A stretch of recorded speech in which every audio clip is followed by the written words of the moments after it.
Hello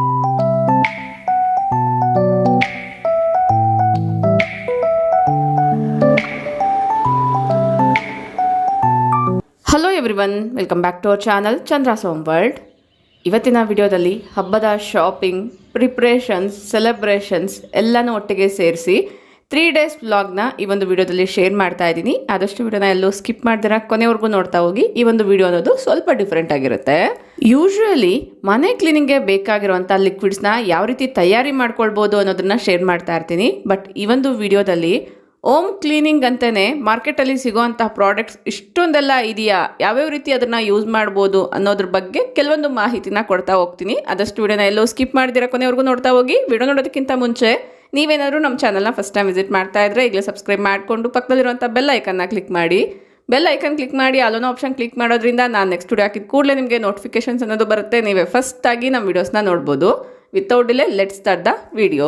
first shopping ಅಂತ ಬಂದರೆ ಸುಮಾರು ರೀತಿಯ ಟಿಪ್ಸ್ನ ಫಾಲೋ ಮಾಡ್ತಿರ್ತೀವಿ. ಪ್ರತಿನಿತ್ಯ ಬೇಕಾಗಿರುವಂಥ ಗ್ರಾಸರೀಸ್ ಎಲ್ಲ ಕೂಡ ಒಂದು ಲಿಸ್ಟ್ ಮಾಡಿ ದಿನಸಿ ಅಂಗಡಿಗಳಲ್ಲಿ ಕೊಟ್ಟರೆ ಅವರೇ ಮನೆಗೆ ಹೋಮ್ ಡೆಲಿವರಿ ಮಾಡ್ತಿರ್ತಾರೆ. ಬಟ್ ಹಬ್ಬ ಹರಿದಿನಗಳಲ್ಲಿ ಕೆಲವೊಂದು ಎಕ್ಸ್ಟ್ರಾ ಪ್ರಾಡಕ್ಟ್ಸ್ ಎಲ್ಲ ಕೂಡ ಬೇಕಾಗಿರುತ್ತೆ. ಅದನ್ನು ಪರ್ಚೇಸ್ ಮಾಡೋದಕ್ಕೋಸ್ಕರ ಸೂಪರ್ ಮಾರ್ಕೆಟ್ಗೆ ಬಂದಿದ್ದೀವಿ.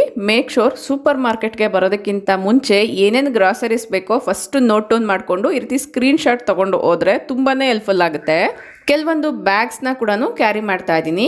ನೋಡ್ತಾ ಇದ್ದೀರಲ್ವಾ, ಸೂಪರ್ ಮಾರ್ಕೆಟ್ ಅಂದ್ರೇ ತುಂಬ ವಿಧವಾದ ವಸ್ತುಗಳನ್ನೋದು ಇರುತ್ತೆ.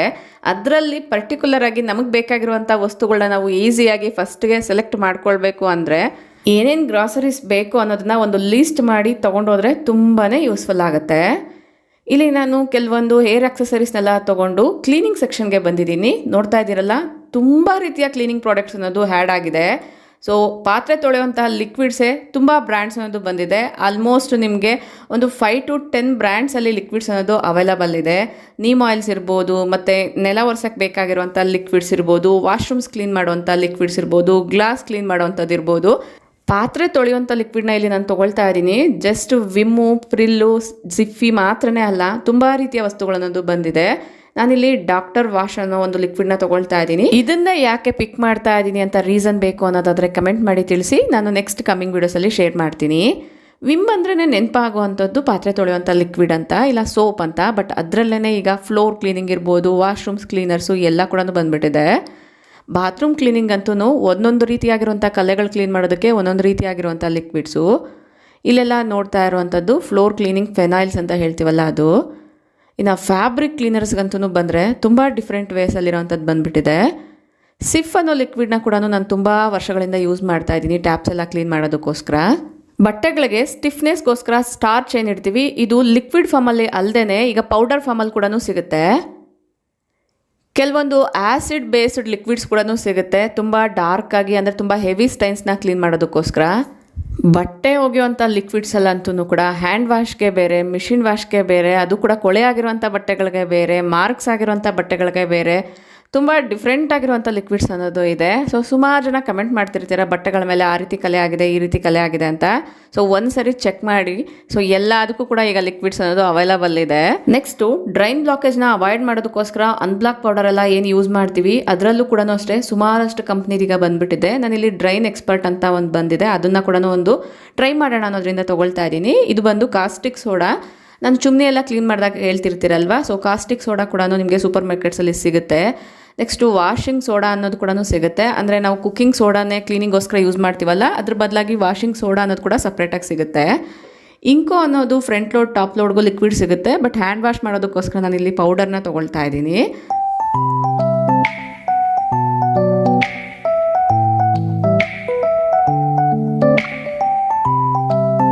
ನೆಕ್ಸ್ಟ್ ಇಲ್ಲಿ ಏನು ನೋಡ್ತಾ ಇದ್ದೀನಿ, ಇದೆಲ್ಲ ಕೂಡ ಬಟ್ಟೆಗಳಿಗೆ ಹಾಕುವಂಥ ಲಿಕ್ವಿಡ್ಸೇ. ಇದರಲ್ಲಿ ಸ್ಟಾರ್ಚ್ ಇರುವಂಥ ಲಿಕ್ವಿಡ್ ಬೇರೆ, ಸ್ಟೈನ್ಸ್ ರಿಮೂವ್ ಮಾಡುವಂಥ ಲಿಕ್ವಿಡೇ ಬೇರೆ, ಸ್ವೆಟ್ ಮಾರ್ಕ್ಸು ಅಥವಾ ಪರ್ಫ್ಯೂಮ್ಸ್ ಎಲ್ಲನೂ ಹಾಕಿರ್ತೀವಲ್ವ ಆ ಒಂದು ಮಾರ್ಕ್ಸ್ನ ರಿಮೂವ್ ಮಾಡೋದೇ ಬೇರೆ, ಸ್ಮೆಲ್ ಏನಾದರೂ ಬರ್ತಿದ್ರೆ ಓಡರ್ ರಿಮೂವ್ ಮಾಡುವಂಥ ಮಾರ್ಕ್ಸೇ ಬೇರೆ, ಅದು ಮಿಷಿನಲ್ಲಿ ಹಾಕೋದು ಬೇರೆ, ಹ್ಯಾಂಡ್ ವಾಶ್ ಮಾಡೋದು ಬೇರೆ, ತುಂಬ ಡಿಫ್ರೆಂಟ್ ಆಗಿರುವಂಥ ಲಿಕ್ವಿಡ್ಸು. ಸೊ ತುಂಬಾ ಕನ್ಫ್ಯೂಸ್ ಆಗಿಬಿಡ್ತೀವಿ ಸ್ಟಾರ್ಟಿಂಗ್ ಏನಾದರೂ ಹೋದರೆ. ಸೊ ಯಾವುದಾದ್ರೂ ನಿಮಗೆ ಒಂದು ಲಿಕ್ವಿಡ್ ಬೇಕು ಅಂದರೆ ಅದ್ರ ಬಗ್ಗೆ ಕ್ಲಿಯರಾಗಿ ತಿಳ್ಕೊಂಡು ತೊಗೊಂಡ್ರೇ ಬೆಟರು. ಹೋಮ್ ಮೇಡ್ ಶಾಂಪೂ ವಿಡಿಯೋನ ಶೇರ್ ಮಾಡಿದಾಗ ತುಂಬ ಜನ ಕೇಳ್ತಾ ಇದ್ರಿ ಅಂಟುವಾಳದ ಕಾಯಿ ಸೀಗೆಕಾಯಿ ಎಲ್ಲಿ ಸಿಗುತ್ತೆ ಅಂತ. ಆಲ್ಮೋಸ್ಟ್ ಎಲ್ಲ ಸೂಪರ್ ಮಾರ್ಕೆಟ್ಸಲ್ಲೂ ಕೂಡ ಅವೈಲಬಲ್ ಇದೆ, ಚೆಕ್ ಮಾಡಿ. ಮತ್ತು ತಲೆಗೆ ಹಾಕ್ಕೊಳ್ಳೋವಂಥ ಮೆಹಂದಿ ಕೂಡ ಅಷ್ಟೇ ತುಂಬ ಡಿಫ್ರೆಂಟ್ ಆಗಿರುವಂಥ ಬ್ರ್ಯಾಂಡ್ಸಲ್ಲಿ ಸಿಗುತ್ತೆ. ಇದೇನು ನೋಡ್ತಿದ್ದೀರಾ ಸ್ಕ್ರಬ್ಸು, ಇದೆಲ್ಲ ಕೂಡ ನ್ಯಾಚುರಲ್ ಸ್ಕ್ರಬ್ಸು. ಕೆಲವೊಂದೆಲ್ಲ ಕೂಡ ಹೀರೆಕಾಯಿದು ಇದು ಬರುತ್ತೆ ಅಲ್ವಾ, ಸ್ಪಾಂಜು, ಅಂದರೆ ಚೆನ್ನಾಗಿ ಬಲ್ತಿರೋವಂಥದ್ದು ಒಣಗೋದ್ಮೇಲೆ ಅದು ಒಂದು ರೀತಿ ಸ್ಪಾಂಜ್ ಆಗಿ ಇರುತ್ತೆ, ಅದರಿಂದ ಮಾಡಿರುವಂಥದ್ದು, ವೆಟ್ಟು ವೇರ್ಲಿಂದ ಮಾಡಿರುವಂಥದ್ದು. ಇವುಗಳನ್ನ ಡಿಶ್ ಸ್ಕ್ರಬ್ಬರ್ ಆಗಿ ಅಥವಾ ಬಾಡಿ ಸ್ಕ್ರಬ್ಬರ್ ಆಗಿ ಕೂಡ ಯೂಸ್ ಮಾಡ್ಕೊಳ್ಬೋದು.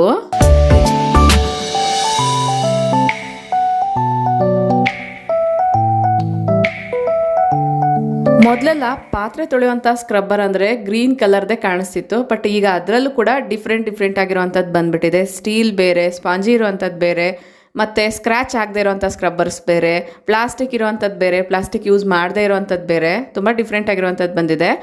ಓಲ್ಡ್ ಸ್ಟೈಲು ಫ್ಲೋರ್ ಮ್ಯಾಟ್ನ ತೊಗೊಳ್ಳೋಣ ಅಂತ ಚೆಕ್ ಮಾಡ್ತಾ ಇದ್ದೆ. ತೆಂಗಿನಕಾಯಿ ನಾರಿಂದ ಮಾಡಿರೋಂಥ ಈ ಒಂದು ಮ್ಯಾಟ್ ಸಿಕ್ತು. ಇದರಲ್ಲೂ ಕೂಡ ಆ್ಯಂಟಿ ಸ್ಕಿಡ್ ಲೇಯರ್ ಇರುತ್ತೆ ಅಲ್ವಾ, ಅದು ಪ್ಲಾಸ್ಟಿಕ್ ಹಾಕಿರ್ತಾರೆ, ಅದು ಇರೋದು ಇತ್ತು, ಇಲ್ಲದೆ ಇರೋದು ಕೂಡ ಸಿಗುತ್ತೆ. ಫೈನಲಿ ಶಾಪಿಂಗ್ ಎಲ್ಲನೂ ಮುಗೀತು. ವಿಡಿಯೋ ಲೆಂತಿ ಆಗುತ್ತೆ ಅನ್ನೋದ್ರಿಂದ ಸ್ಕಿಪ್ ಮಾಡಿ ಶೇರ್ ಮಾಡಿದ್ದೀನಿ. ಏನೇನು ತೊಗೊಂಡು ಬಂದಿದ್ದೀನಿ ಅನ್ನೋದು ಕೂಡ ತೋರಿಸ್ತೀನಿ. ವಿಡಿಯೋನ ಎಲ್ಲೂ ಸ್ಕಿಪ್ ಮಾಡಿದ್ದೀರಾ, ಕೊನೆವರೆಗೂ ನೋಡ್ತಾ ಹೋಗಿ. ಇದು ನೆಕ್ಸ್ಟ್ ಡೇ ಮಾರ್ನಿಂಗು ಮನೆ ದೇವಸ್ಥಾನಕ್ಕೆ ಹೊರಟಿದ್ದೀವಿ. ಸೊ ಈ ಒಂದು ಮೌಂಟೇನ್ಸ್ ಮಧ್ಯದಲ್ಲಿ ಬೆಟ್ಟಗಳ ಮೇಲಿರುವಂಥ ದೇವಸ್ಥಾನಗಳನ್ನ ನೋಡೋದೇ ಒಂದು ರೀತಿ ಖುಷಿ.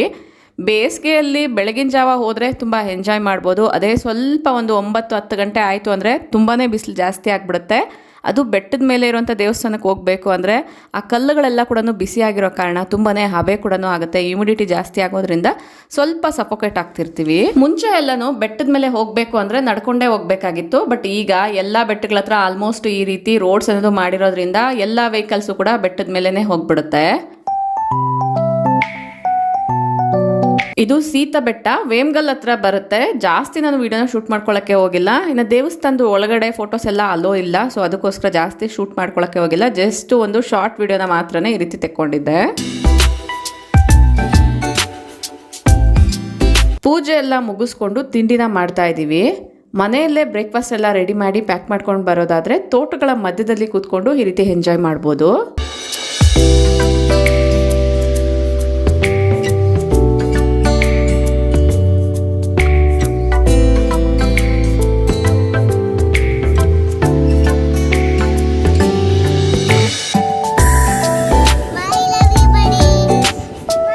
ಬರಬೇಕಾದ್ರೆ ಜಂಗಮಕೋಟೆಯಿಂದ ವಿಜಯಪುರಕ್ಕೆ ಬರುವಂತಹ ಮೇನ್ ರೋಡಲ್ಲಿ ಸೈಡಲ್ಲೆಲ್ಲ ಹೂವಿನ ತೋಟಗಳನ್ನೋದು ಹಾಕಿದ್ರು. ರೈತರು ಅಲ್ಲೇ ಕಿತ್ತು ಮಾರ್ತಾ ಇದ್ರು.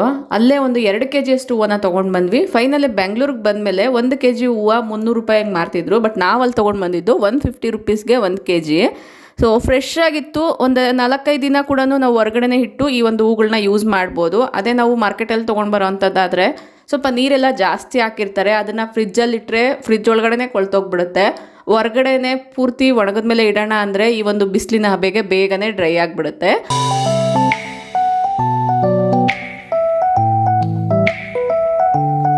ತೊಟ್ಟಗಳನ್ನೆಲ್ಲ ಕೂಡ ಬಿಡಿಸ್ಬಿಟ್ಟು ಹೂಗಳನ್ನ ಈ ರೀತಿ ರೆಡಿ ಮಾಡ್ಕೊಂಡಿದ್ದೀನಿ. ಸೊ ಈಗ ಸೂಜಿ ದಾರನ ತಗೊಂಡು ನೀಟಾಗಿ ಹೊಲಿದ್ರೆ ಬಾಗಿಲ್ಗೆ ಹಾಕಿರ್ಬೋದು ಅಥವಾ ಪೂಜಾ ರೂಮ್ ಡೋರ್ಗೆ ಹಾಕೋಕ್ಕೆ ಯಾವ್ಯಾವ ರೀತಿ ಬೇಕೋ ಆ ರೀತಿ ನಾವೇ ಕಸ್ಟಮೈಸ್ ಮಾಡ್ಕೊಳ್ಬೋದು. ಸೊ ಈ ರೀತಿ ನಾನು ಮೇನ್ ಡೋರ್ಗೆ ಹಾಕೋದಕ್ಕೋಸ್ಕರ ಪ್ರಿಪೇರ್ ಮಾಡ್ಕೊಂಡಿದ್ದೀನಿ. ಇದೇ ಥರನೇ ನಾನು ಇನ್ನೊಂದು ಅಂದರೆ ಆ ಕಡೆ ಒಂದು ಈ ಕಡೆ ಒಂದು ಹಾಕೋದಕ್ಕೋಸ್ಕರ ಈ ರೀತಿ ಹಾರನ ಮಾಡ್ಕೊಳ್ತಾ ಇದ್ದೀನಿ. ಲಾಸ್ಟಲ್ಲಿ ನಾವು ಎಲ್ಲೋ ಏನು ತೊಗೊಂಡಿದ್ದೀವಿ ಅದರಿಗೆ ಕಾಂಟ್ರಾಸ್ಟ್ ಆಗಿ ಈ ರೀತಿ ವೈಟನ್ನ ತೊಗೊಂಡಿದ್ದೀನಿ. ವೈಟ್ ಹೂಗಳನ್ನ ಕೆಳಗಡೆ ಈ ರೀತಿ ಹ್ಯಾಂಗಿಂಗ್ಸ್ ಥರ ಹಾಕ್ಕೊಂಡಿದ್ದೀನಿ.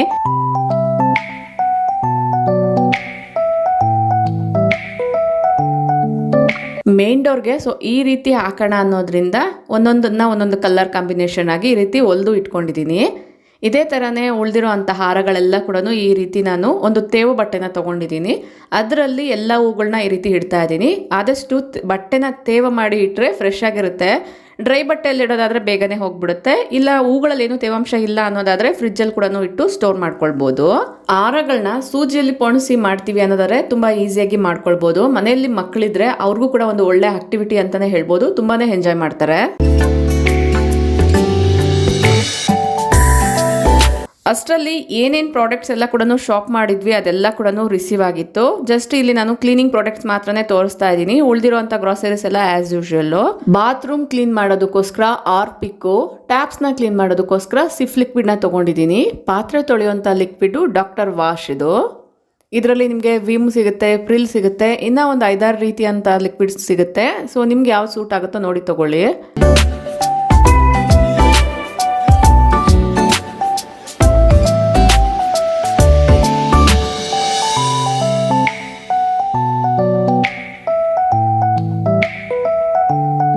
ಮನೆಯಲ್ಲೇ ಕ್ಲೀನಿಂಗ್ ಲಿಕ್ವಿಡ್ ಮಾಡೋದಕ್ಕೋಸ್ಕರ ಬೇಕಾಗಿರುವಂಥ ವೆನಿಗರು ಮತ್ತು ಸೋಡಾ ಕೂಡ ಬರುತ್ತೆ. ವಾಷಿಂಗ್ ಸೋಡಾ ಅಥವಾ ಕ್ಲೀನಿಂಗ್ ಸೋಡಾ ಅನ್ನೋ ಸಪ್ರೇಟಾಗಿ ಸಿಗುತ್ತೆ, ಅದನ್ನು ಕೂಡ ತೊಗೊಂಡಿದ್ದೀನಿ.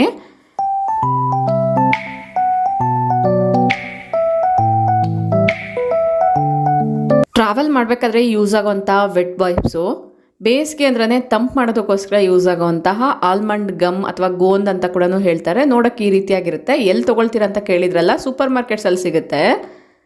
ಸಮ್ಮರ್ ಅಂದ್ರೆ ಐಸ್ ಕ್ರೀಮ್ಸ್ ಎಲ್ಲ ಮಾಡ್ತಿರ್ತೀವಿ, ಐಸ್ ಕ್ರೀಮ್ ಸ್ಟಿಕ್ಸ್ನ ತೊಗೊಂಡಿದ್ದೀನಿ. ಆಲಮ್ ಕೂಡ ಬಾತ್ ಪೌಡರ್ ಮಾಡೋಕ್ಕೆ ಯೂಸ್ ಆಗುತ್ತೆ. ವೆನೆಲ್ಲಾ ಎಸೆನ್ಸ್ ಇದ್ದರೆ ಆಲ್ಮೋಸ್ಟ್ ಎಲ್ಲ ರೀತಿಯ ಕೇಕ್ಸ್ನ ಮನೆಯಲ್ಲೇ ಮಾಡ್ಬೋದು, ವೆನೆಲ್ಲಾ ಫ್ಲೇವರ್ ಇರೋವಂಥದ್ದನ್ನು. ನೆಕ್ಸ್ಟು ಕಿಚನ್ ವೈಪ್ಸ್ನ ತೊಗೊಂಡಿದ್ದೀನಿ. ನೋಡ್ತಿದ್ದೀರಲ್ಲ, ಇದು ವಾಷಬಲ್ ಕೂಡ ಹೌದು. ಸೊ ಜಸ್ಟ್ ಈ ರೀತಿ ನಿಮಗೆ ಸ್ಟ್ರಿಪ್ಸ್ ಅಂತ ಕೊಟ್ಟಿರ್ತಾರೆ, ಎಲ್ಲಿಗೆ ಬೇಕೋ ನೋಡಿಕೊಂಡು ಕಟ್ ಮಾಡಿಕೊಂಡು ಯೂಸ್ ಮಾಡ್ಕೊಳ್ಳೋ ಅಂಥದ್ದು.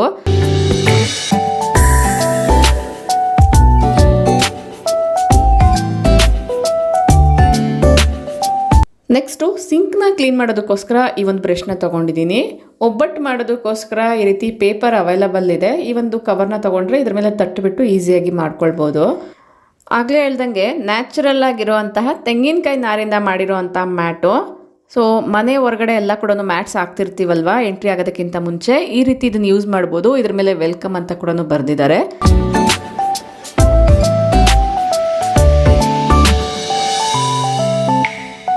ಹ್ಯಾಪಿ ಯುಗಾದಿ!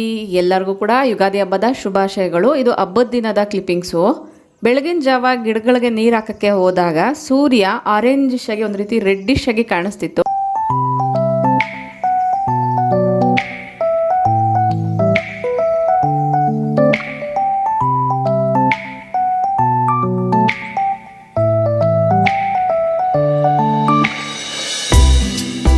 ಹಬ್ಬದ ದಿನ ರಂಗೋಲಿ ಹಾಕೋದಕ್ಕೋಸ್ಕರ ಈ ರೀತಿ ನಾನು ಕಲರ್ಸ್ನ ಯೂಸ್ ಮಾಡ್ತಾ ಇದ್ದೀನಿ.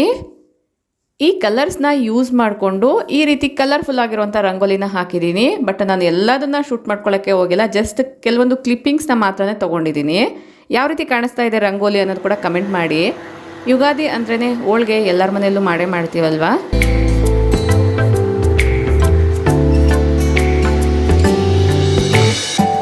ಈ ಹಬ್ಬದಲ್ಲಿ ಒಬ್ಬಟ್ಟು, ಎಣ್ಣೆ ಸ್ನಾನ, ಬೇವು ಬೆಲ್ಲ ಇದೆಲ್ಲ ಕೂಡ ಕಾಮನ್. ಪ್ರತಿ ವರ್ಷ ಕೂಡ ಯುಗಾದಿಗೆ ಇದೇ ಥರ ಮಾಡ್ಕೊಳ್ತಾ ಹೋಗ್ತೀವಿ. ಸ್ನಾನ ಎಲ್ಲ ಮುಗಿಸಿ ಪೂಜೆ ಮಾಡಿರೋವಂಥ ವೈಪ್ಸು.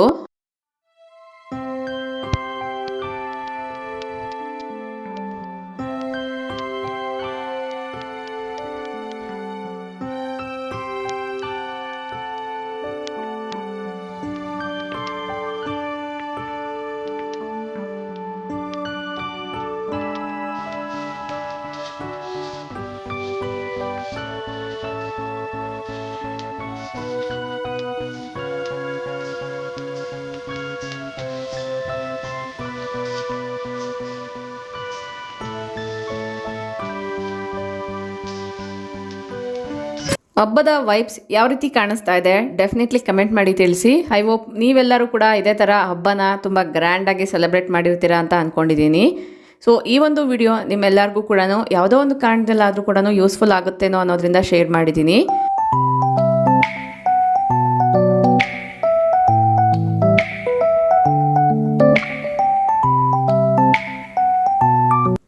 ಹಬ್ಬದ ದಿನ ಸಿಂಪಲ್ ಆಗಿ ಸ್ಪೆಷಲ್ ಅಡುಗೆ ಏನೇನು ಮಾಡಿದ್ದೀನಿ ಅಂತ ತೋರಿಸ್ತಾ ಇದ್ದೀನಿ.